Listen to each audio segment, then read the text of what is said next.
here.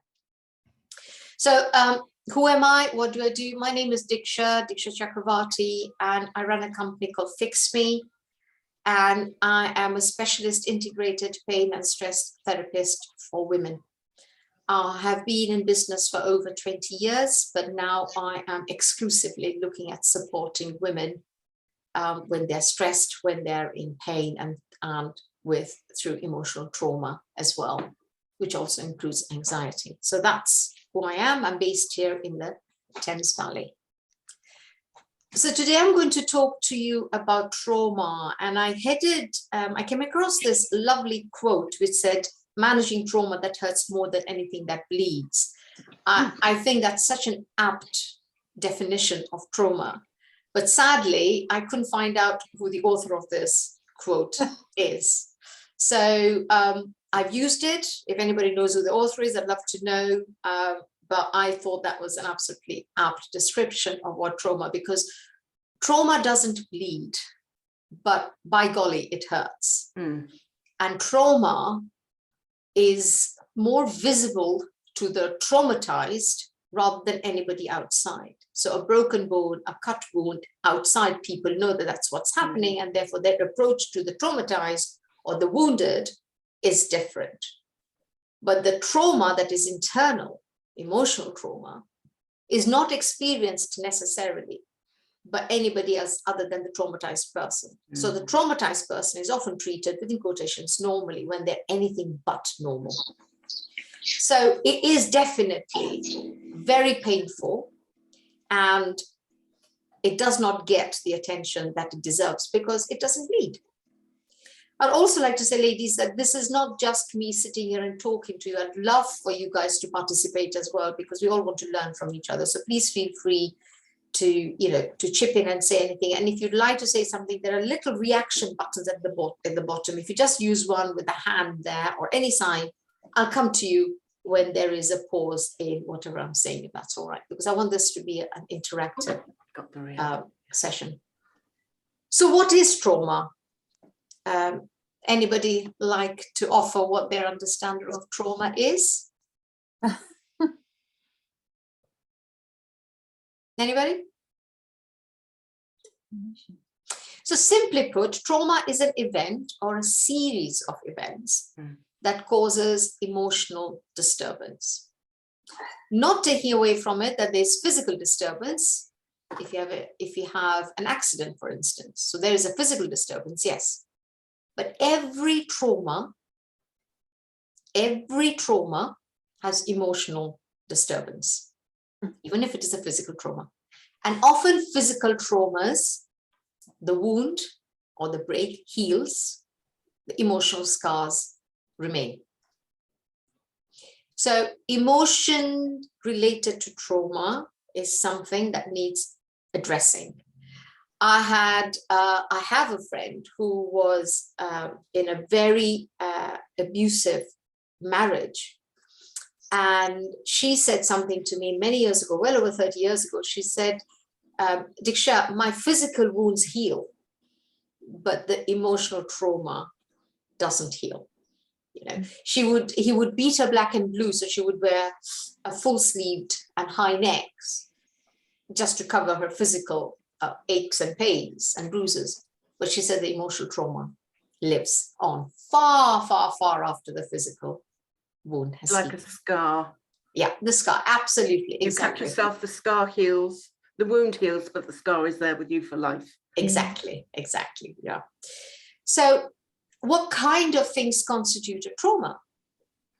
What would you ladies like to share some of what you consider to be traumatic events, perhaps personal or impersonal? What do you think? I can share a traumatic event. When I was 26, my mother, who always used to say, "Stephanie, if I had a broken bone, people could sympathize, they could see." But because her trauma was mental, emotional, she took her own life. So that was traumatic to me. It was a long time ago.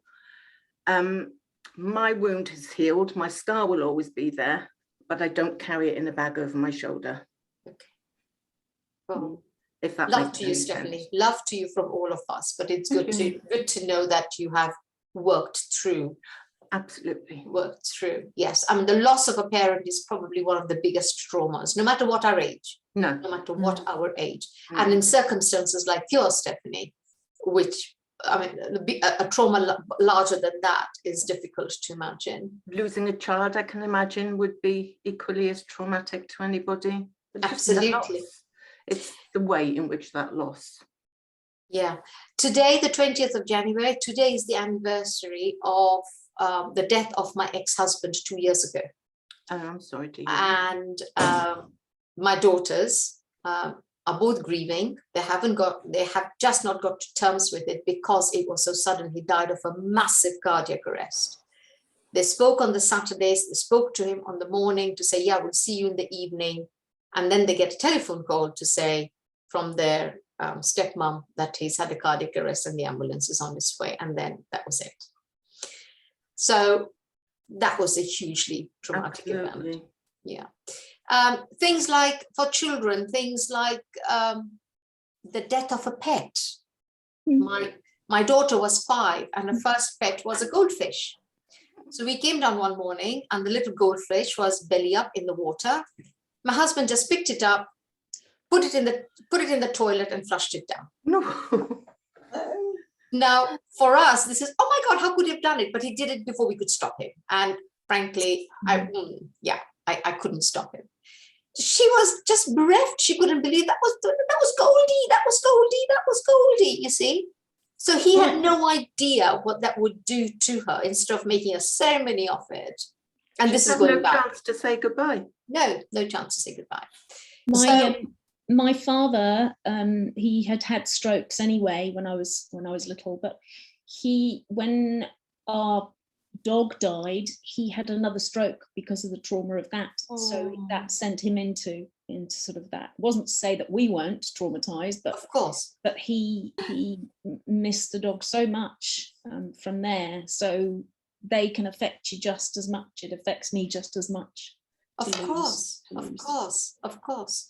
Interestingly, when our family dog died, that my by then ex-husband had, and they were very, very close, he was traumatized by Mr. Darcy's death for years.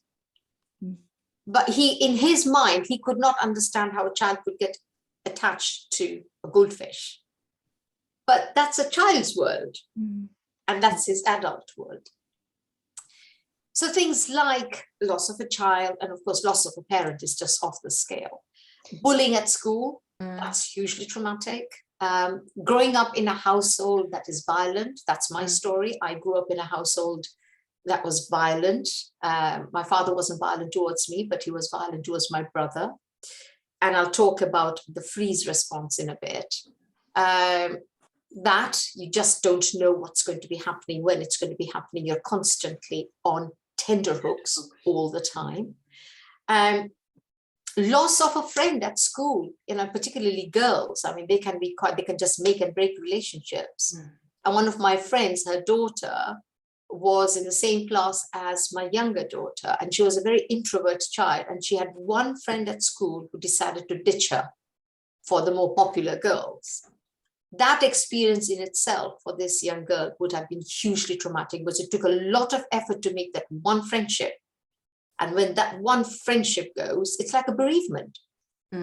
My very best friend for over 35 years decided she no longer wanted to be my friend.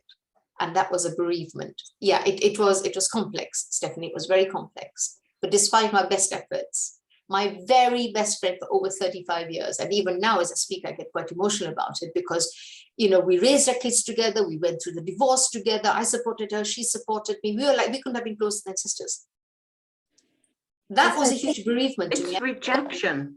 Sorry? Yeah. That's rejection. It is rejection, precisely. It is huge rejection. To swallow. Yeah, it's rejection. And to me personally, it was on the same level as a bereavement, because I'll never see her again. Hi, Pat. Sorry. Yeah, it's the loss of feeling safe in your world. And so I have a son who was mugged. That's left him with PTSD. PTSD. Because it was, we live in a town that is very safe. And then for that to happen, you know, really, it's still having lasting effect now, and that's like 5 years ago. Oh, and yes. And the same for my sister, who had a burglary, where she came across the people Oh my God. in the house, and fainted with shock. And that has left her with the last. She can't be on her own. She comes down to stay with me on the anniversary. Oh. So I think it's events that take away your feeling of safety. And as I said, that's why I said it as well, diagnosis of cancer, and particularly if you're in my boat, which is stage 4, then that, you know, that's a huge trauma to your feeling safe in your life and in your world. It for that takes away your future. It takes away hope and your future, having that kind of diagnosis, and that like being in a big thing tunnel in itself. Yes. It's like being in a tunnel. That's how I likened it. You know that you're traveling, but you can't see the end. Yeah, pretty much know what that might be, though. Yeah. Sadly. I'm glad you ladies can laugh. Oh, it's the only thing I can do to keep going, actually, Stephanie. I'm sure. I wanted to also say at the start, so forgive me if I missed it, I would like to say now, I have not walked in your shoes, ladies. So I have not walked in your shoes. So my imagination, I think, won't even touch what you would have felt when you were firstly given the diagnosis, and then having had to go through the various treatment protocols and the various prognosis at various different stages. So I cannot even imagine the trauma you will have suffered. I have walked beside those in your shoes, though.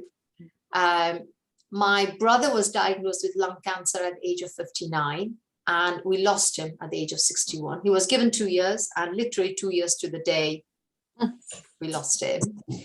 And I supported him the best I could during that time. And my daughter, younger daughter, was diagnosed with thyroid cancer at the age of 25. Fortunately, she has survived that. She's on thyroxine. So I supported her during that. And my poor love, she had a stroke the same year as she was diagnosed with thyroid cancer. So I haven't walked in your shoes. I don't know what it's like to be in your shoes, but I've tried my best to support those who do walk in your shoes. And as a volunteer with Cancer Champions, that's what I try and do to the best of my ability. So thank you for sharing all your stories. So when we get traumatized as an adult, say, for example, with this diagnosis, it is a huge shock, but sometimes what we can use to deal with the shock is our rational mind, our experience. We do things like Julia just held up that book, and there's a wonderful book that I think is a great one for trauma. But when a child is traumatized, it's like a blot on a clean white sheet. It just leaves a stain, scar, Stephanie, the word you use, the scar, yeah. Leaves the stain, and unless it's addressed, it just lingers straight into adulthood. The other question people often ask is, why do different people respond in different ways to trauma? The scientific explanation for that, or hypothesis rather, is that we are all genetically engineered differently.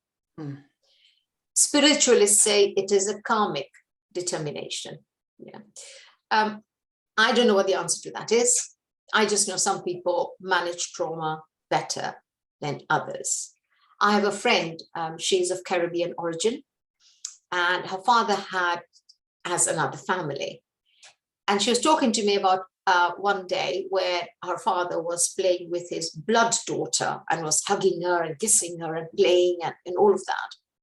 Whereas my friend, who's not his blood daughter, was simply sitting there quietly watching this, and he had made absolutely no He had absolutely no interest in doing the same with her. And she kind of said, yeah, whatever, and walked off. Now, another child in a similar situation would have felt rejected, would have felt I'm not good enough, would have felt sad, would have been quite traumatized, and might just extend way into the adulthood and affect the relationships, affect self-esteem, etc. Whereas this friend shrugged it off and it has never bothered her. And literally, if one sees her, she's dynamic, she's confident, she's got a beautiful family now. And we were having lunch and she said, yeah, well, whatever. And I looked up to say, whatever. She said, yeah, whatever. I didn't say anything to her. I just came away thinking, why did she respond like this? Would I have responded like that? I can honestly tell you, I would not have responded like that. I personally would have felt quite rejected. Now, here's the story. I grew up in a violent household. I grew up where I was hyper-vigilant. I grew up where I was the peacemaker in the house. So I would have to make sure that my father was happy so he wouldn't beat my brother up, for instance. So I was in that hyper-vigilant state. So my emotional, cognitive, mental, physiological development has been colored by this. Whereas this friend of mine, she was quite sporty. She spent a lot of time out of the house. Yes, she also grew up in a violent household. It was not a happy house, a dysfunction, not so much violent, dysfunctional household, but she spent a lot of the time outside. So she didn't spend quite an hour as a home bird. I spent a lot of time in the house. So we are very different individuals. And I do feel that my response, a reaction to that would have been rejection. Whereas this friend shrugged it off. So people have different resiliences to trauma.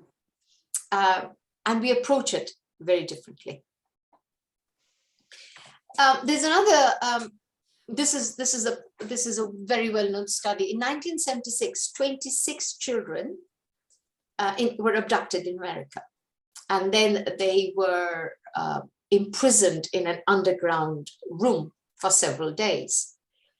There were 26 of them. There was one who managed to find a way out and rescued the other 25. When the psychiatrist had a look at these 26 children instantly, bear in mind this is 1976, the conclusion he drew was none of them had been traumatized. They're perfectly okay to carry on.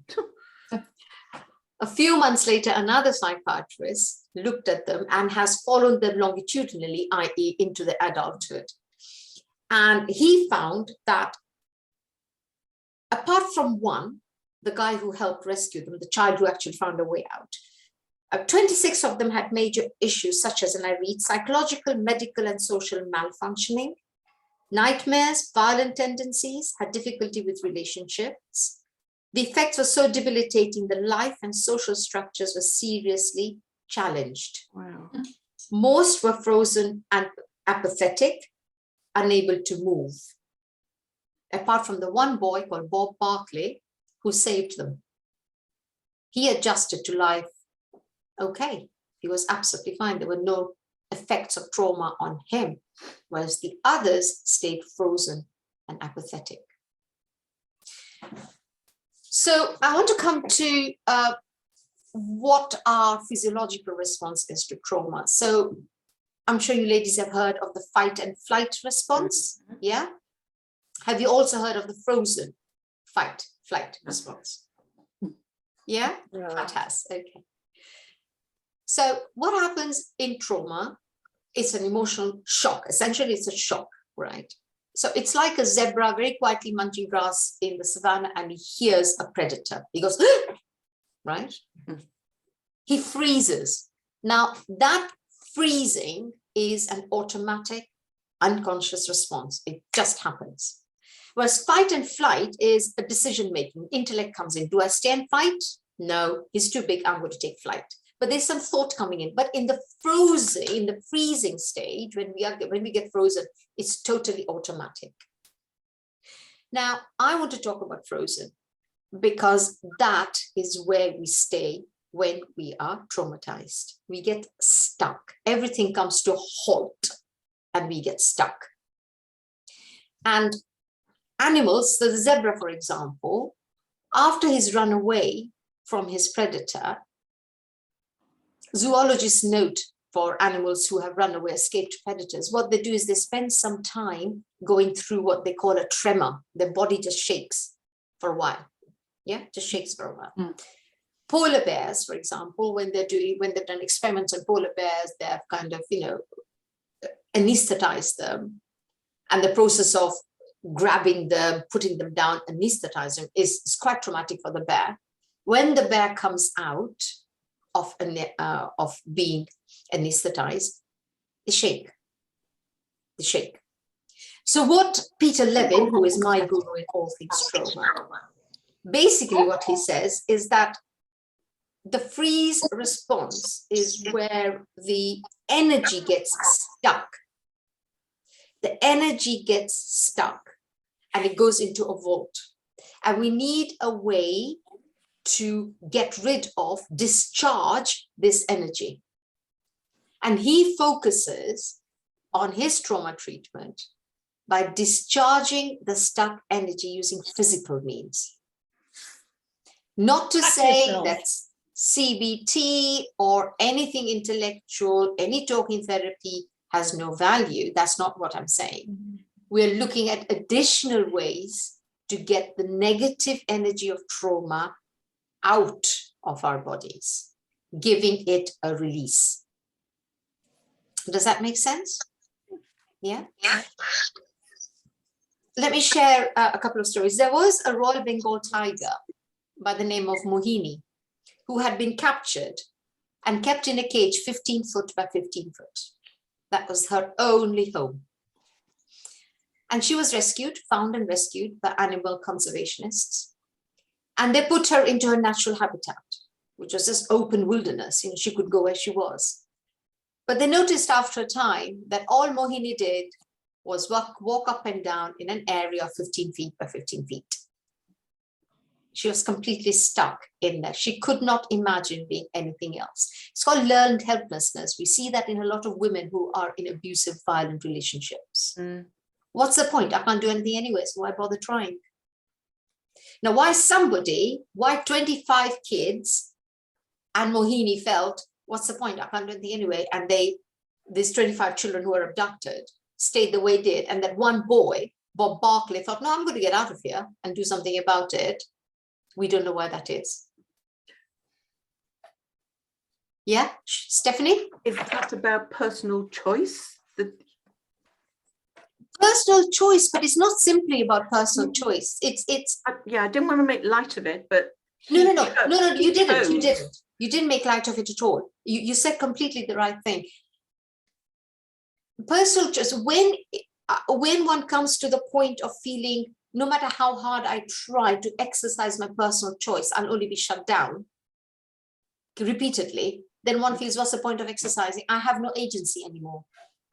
I have no agency anymore. And that comes back to what Cindy, you were saying, and Pat as well, getting the stage 4 diagnosis where you feel, what can I do about it? There isn't a lot I can do about this.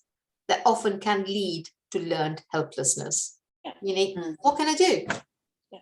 There's nothing much I can do. You could give up. You can give up, or you can keep fighting, or just trying every avenue that you can to see how, what the future might bring. You just can't do. But can I just go back to what you were saying about being frozen and not being able to do something? When I had instance where we couldn't get hold of my great aunt, and she lived at the back of us, I was terrifically anxious about what had happened to her, and we couldn't get an answer at the front door. And my brain went into a kind of a frozen mode, but I climbed through the back window to get into the house. And in actual fact, she was dead in front of the television, which was in itself quite traumatic to see. But I felt nothing at the time. I felt completely, my body wasn't frozen, but my brain was, in order to do that. And it was only afterwards, when the police had gone and everything like that, it was a natural death. And I just felt that I could collapse then. you know, so I would shake off like the animals did and do that sort of thing, but I couldn't do it before that. So sometimes that frozen thing is quite good in order to make, you know, to make some kind of decision and move forward. Absolutely, I'm completely with you. And in the animal kingdom, there is a reason why, there's a reason why, well, there is a benefit to being frozen, because if you appear dead to your predator, Leave you alone. the chances are, Please, will you excuse me, the door's gone. sure, go for it. If you appear dead to your predator, there is a small chance that the predator is going to look away thinking, oh, well, it's dead anyway, might give you the opportunity to get up and run for your life. So it's like a ruse. It is like a ruse. So there is a benefit to it. I think Cindy made a superb point there. I remember when my daughter, when I heard that she had had a stroke, I was coming away from a networking meeting.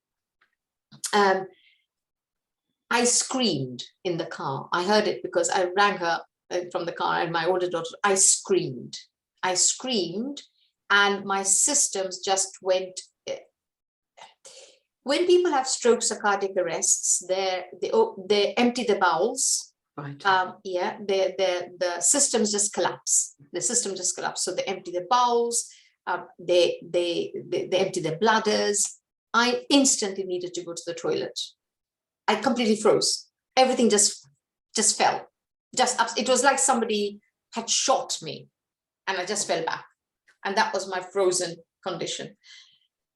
That carried on quite a while, because from that particular position, all I needed to do was I needed to be there for her. Like Cindy said, she went in through the window, she had to climb it. I had to be the doer.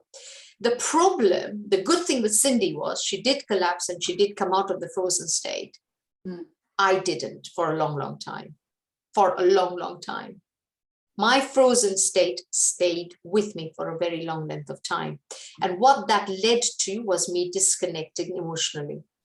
I was not connecting emotionally with things. I was disconnected emotionally because I'd gone into a fear mode. I'd locked down. I did not connect in case it happens again, in case I'm hurt again, so you become dead to the world emotionally. So if you don't get out of the frozen state in a healthy way, there's a very strong chance we remain stuck there. And by remaining stuck there, our relationships are affected.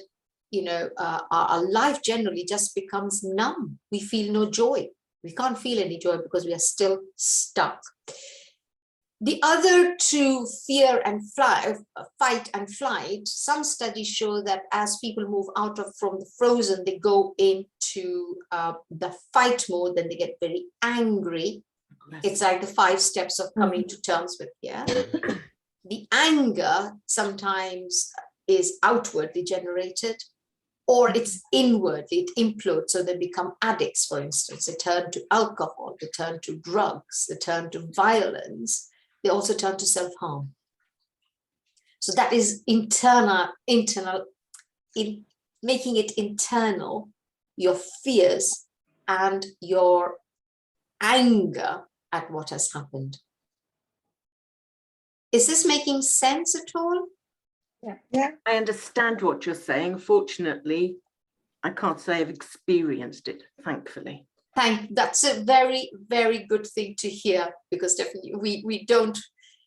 This is why I think it's so important to understand what's happening when somebody in ourselves, in our emotions. I mean, when one, as I said, I haven't walked in your shoes, but when my daughter, she told me that she had thyroid cancer, I just sat down and I said, the only thing I said to her was, I wish I could put you back in my womb again so I could protect you, because I was helpless.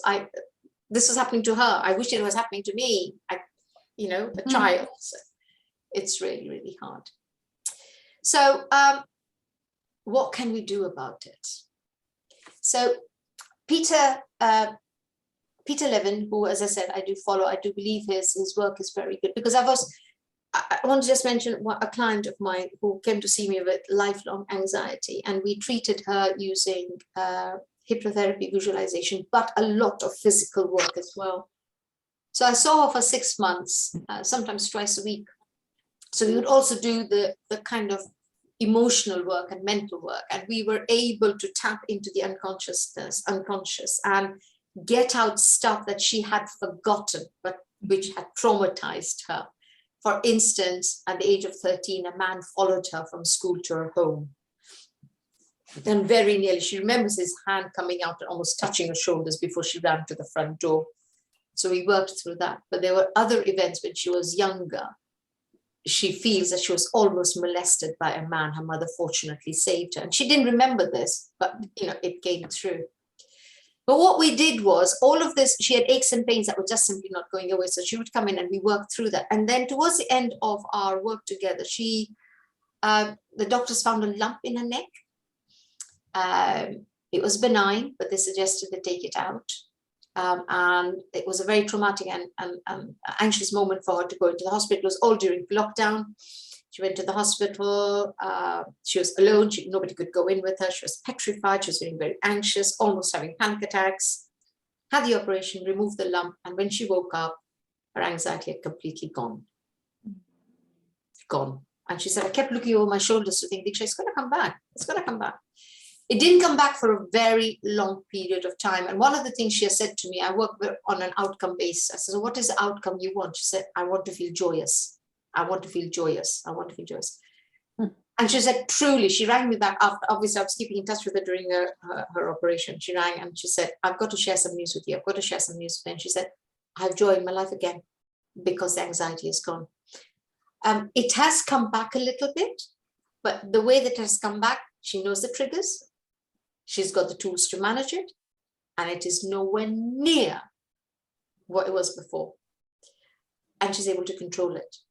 So when we freeze, that energy gets locked in our body, and it's negative energy, and it comes out in various different ways, behaviorally, diseases as well. Vicky and I have had a long conversation, several long conversations. And there is a school of thought which says cancer is not the disease, it is the effect. It has been caused by internal stuff that's going on. It's only a school of thought. I'm not turning around saying that is my viewpoint. I'm just wondering whether it's a build-up that actually. I think it is. I think on my own case, because the amount of trauma that I was going through and grief because of family deaths and stresses, I think that what was 2 stages precancerous went to the dangerous sort of side quickly because of the stress in my body. I'm pretty sure that was the case from there. So, it's probably not the case for everybody, but in my case, what I was going through at the time, I think exacerbated it and just caused it to go that other stage from there. I have to say, I've often felt that way as well. I have, obviously, myeloma is a cancer of the immune system, and I really feel that stress over a long period of time set my immune system haywire. I mean, there's nobody to say I'm right or I'm wrong. No. But that's just how I felt. That's your gut instinct. Yes. Yeah. Yes. Yeah. I'd agree too. My primary cancer in 2007 was preceded by, in 3 years, the 3 years prior, we lost parents, our 3 last parents, 1 year after the other. So I think there is something in it. Yeah. It triggers something, I think. I think so. In the body. I agree. I think so, yeah.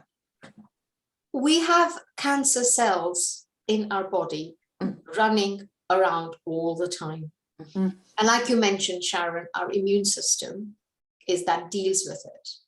One of the things that stress and trauma does is suppresses the immune system because it creates an imbalance, a physiological imbalance in our body. it suppresses our immune system. So if our immune system is suppressed and we've got cancer cells running around, our physiology is entirely imbalanced, the biochemistry is completely awry, there is a chance that rogue cells will suddenly take off, because we can also control our genetics. We're not robots. We don't get a set of genes that, right, that's it, that's what you can do, that's your lot. No, epigenetics is showing that we can actually change our genes. Yeah.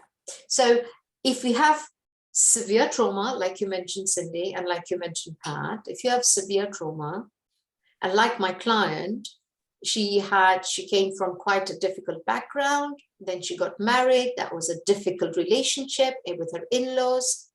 She lost her beloved husband suddenly to a cardiac arrest at the beginning of COVID, and after that was followed by 6 other deaths in the family. Yeah.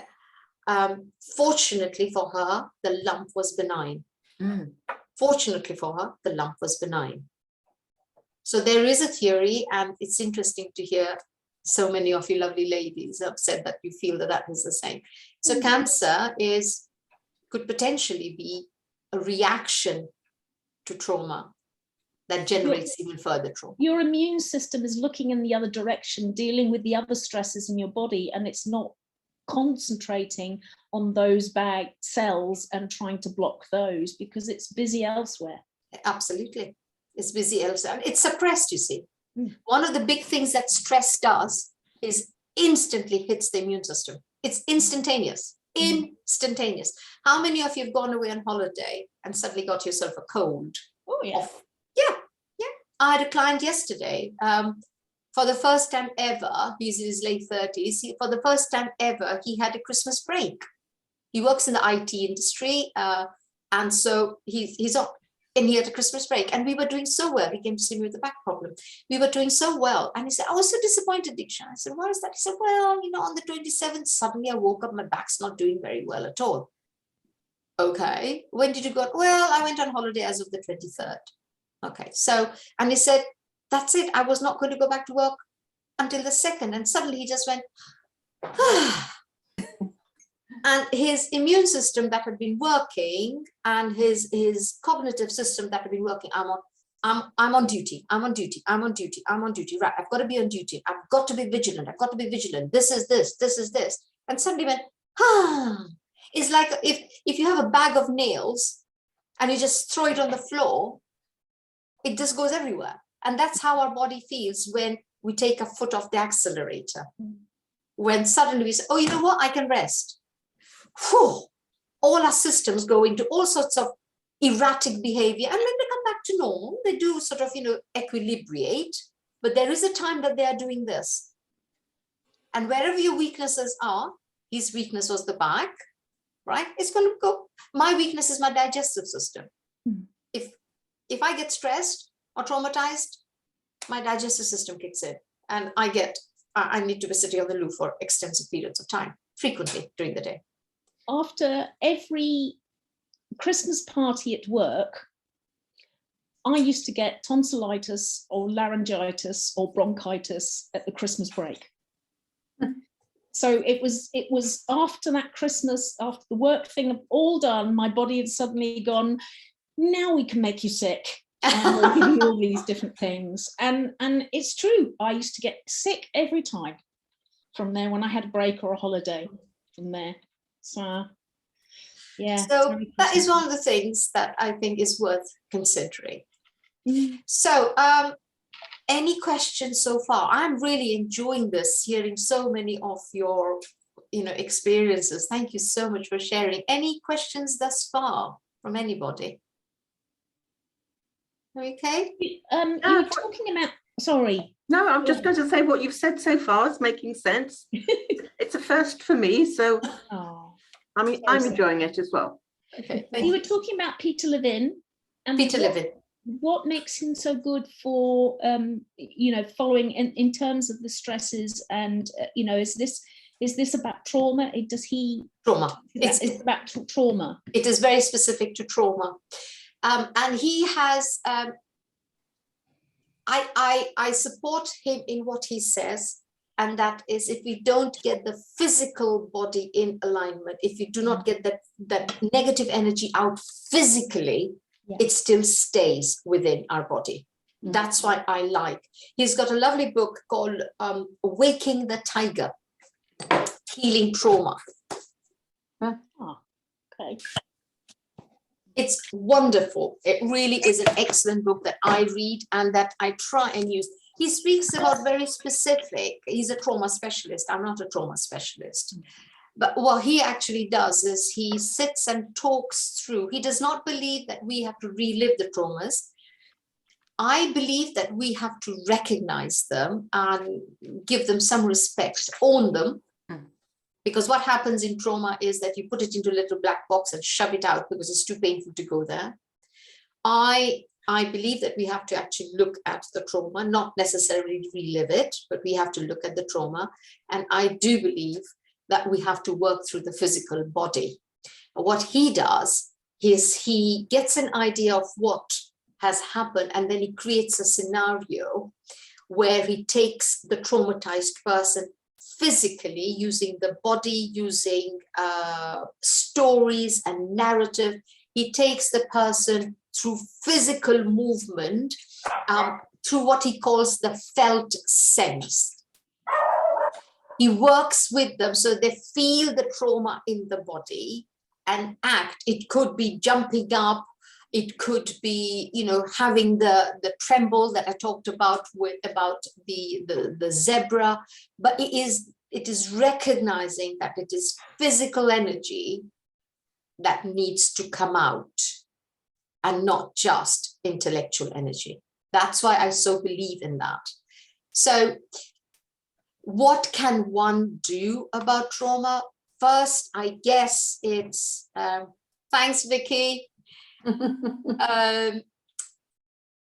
First, it's difficult, but some level of acceptance. Because if we keep fighting, then we are still in that mode of, clashing swords with it. It's when I work with clients on pain, for example, the first thing I want to do is put it into a black box and forget about it. So we are very negative towards pain. And I know it's odd to say, how can one feel positive towards something like a cancer within ourselves? Not so much as feel positive about it, but maybe trying to own it and say it's here, accepting it, it's here. And then using some level of physical therapy to slowly discharge the negativity that is contained in the body. I appreciate for some of you having physical therapy may not be possible unless one from head to toe, but some level of physical therapy, movement to music. One of my clients is a shaman, and she spoke about the dance of the 5 rhythms. And I don't know if any of you ladies know about it. I don't know much about it. It's basically, it's free movement. It's basically free movement, moving through various different movements. You slowly start off, then come to crescendo, and then you come down again. And I know a story, it's not a story, but Egyptian women, those who, obviously Egypt is a Muslim country, and these women who are in high powered position have to deal with a lot of negativity, bullying, etc. And they also have to deal with homes where they've gone out to work, and therefore they're dealing with the negativity that comes from there. So there's a dance called Ja in Egypt. And what happens is these Egyptian women, during the lunch break, they go to these rather innocuous places in the middle of these big cities like Cairo, and they go through small doors, and there are these old biddies there. And what these women do is they come out of they take off their Gucci and the Dior outfits and the Louboutins, and they don like a loose gown, and there's music playing, and they get into a trance in that music, and that's movement. It's constant movement, free movement, yeah. And at the end, they collapse. These old biddies look after them. They come conscious, they have their little showers, get back into the Gucci's and Louboutins, and head off out to face the world. Now, Sufis, when they go into a trance, Yeah, Sufis, when they go into a trance, that's a different level of trance. But what I'm trying to say is in various different cultures over the world, physical movement is considered to be cathartic, is considered to be therapeutic. Yeah. So for me, to finish this talk, the way I have looked at trauma, and particularly for you ladies today, the most difficult to start off with is some level of acceptance. And like Cindy, looking at it and say, okay, what else can I do? Not giving up, some level of acceptance, talking with therapists or support groups to come to that level of acceptance, having some level of physical movement to the best of your ability. I recognize some people may not be able to move very hard or very violently. That's okay. It doesn't matter. You don't have to go into trance. You do not have I to can put on just get to soothing the gin bottle. Okay. Remember, I talked about addictions, dear, and alcohol. Well, it's that. Yeah. We want to stay away from Exercise. Exactly that. And trying generally to be in the present, not being worried about talking about it to support people, but enjoying the present moment to the best of whatever our abilities are. So, but recognizing the physical element, that if nothing else, ladies, I hope you take that little bit nugget away, is recognizing the trauma is stuck in the body. So getting good body work from your preferred therapist. I'm talking soft tissue release. I'm not just talking about skeletal release. I'm talking of soft tissue release. So I'm talking of some level of massage, nice deep tissue massage. Why does it have to be deep tissue massage rather than, yeah, you can have the enjoyment, the fluffy massage, there's nothing wrong. But what you want to do is you want to work the energy out. It's almost like you're squeezing the negativity out of the tight. Sorry? I was just say it's a cleansing. A cleansing, a purging. Yeah, a Purging, cleansing, yeah. a purging. One thing that I haven't found here, but I'm sure they exist, but when I lived in New Zealand, I went several times to laughter yoga. Yes, absolutely. Wonderful. I thought it was completely crazy when I went in, all of these people suddenly starting laughing.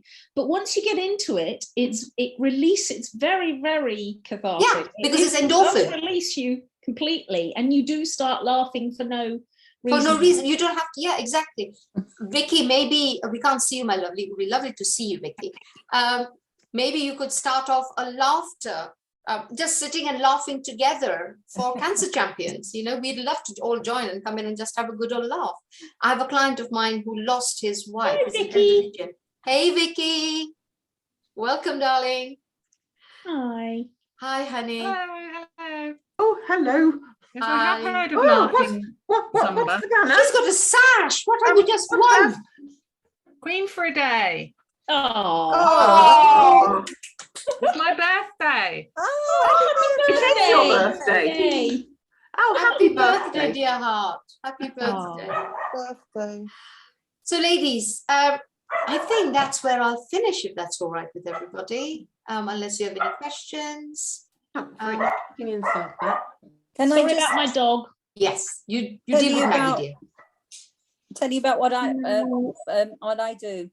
I do something called somatics. Have you heard of that? Yes. Yes. And it's based on, releasing tension in the body. And Absolutely. it's a type of self-massage, really, is Yeah. what it is. Yeah.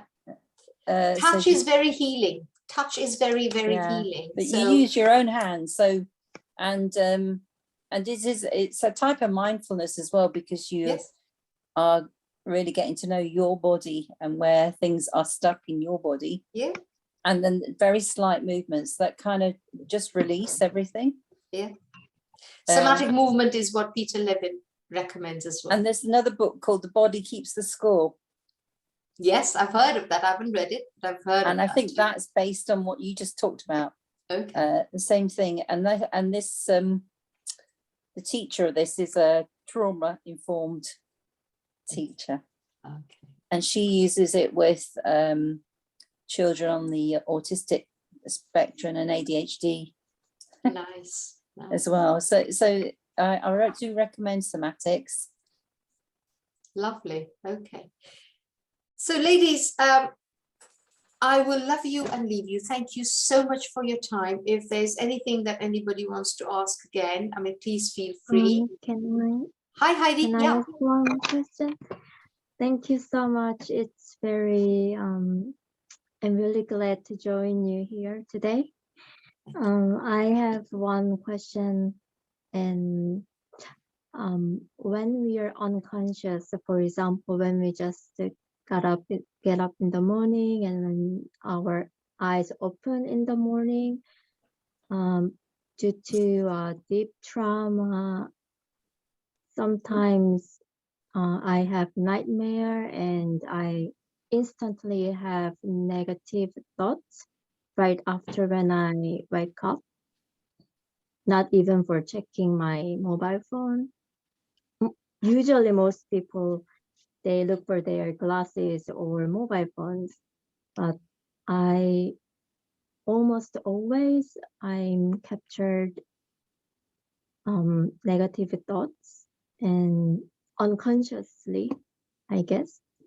Can you share some recommendations how to overcome it? I'll try, my dear. That's your frozen state. You're stuck in fear there. So your unconscious mind is generating this. Something you can do is a gratitude, thoughts of gratitude. They come in straight away. Recognize, don't shove them out of the way. Recognize they're there, right?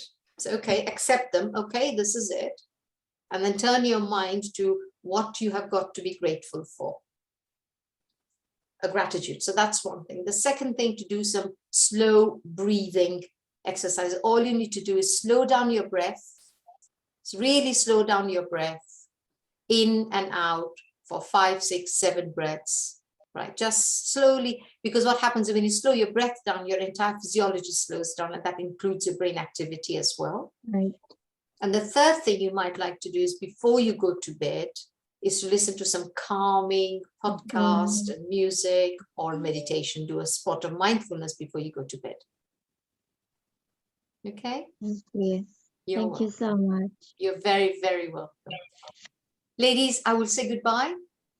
And Thank you. Thank you for your presence. Thanks, Any Diksha. questions, do send them to Vicky, write to me directly. It's been an honor to be here with you. Thank you so, so, so very much. Thank you. Thank you for